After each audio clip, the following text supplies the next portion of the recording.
এই হইল সোনার বাংলা। আগে যখন ঢাকা যাইতাম উল্কা ট্রেনে যাইতাম, যেদিন যাইতাম এদিন তো আসার চিন্তা ভাবনাই করা যাইতো না। এখন আমরা এই সোনার বাংলা, এই স্বাধীন দেশে আমরা ঢাকা যাই, চিটাগাং যাই, যেখানেই যাই আমরা ওই বিদেশের স্বপ্ন এখন বাংলাদেশেই দেখতে পারি। যারা পদ্মা সেতু পার হইয়া হয়তো ওইদিকে গেছেন, কিছু কিছু জায়গা আছে আমরা ভুলে যাই যে আমরা যে বাংলাদেশে আছি। এই হাসিনার বাংলাদেশ, এত সুন্দর বাংলাদেশ, আমরা দেশটাকে দেখি, ঘুরবো আমরা সারা দেশ, কি সুন্দর বাংলাদেশ, এই স্লোগানকে সামনে নিয়ে। আর ভ্রমণ করে তো সুন্নত, এটা সৎকার সব হয়। আমরা যদি পরিবার নিয়ে সময় কাটাই বা ভ্রমণে টাকা খরচ করি, এটা সৎকার সব হবে। আসসালামু আলাইকুম রহমতুল্লাহ।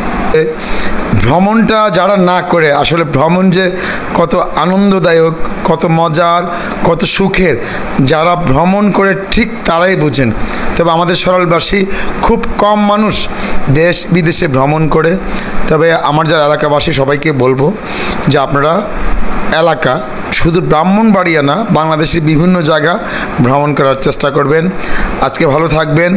আমি আর রফিক ভাইয়ের পক্ষ থেকে সকলকে শুভেচ্ছা জানাচ্ছি। আল্লাহ হাফেজ।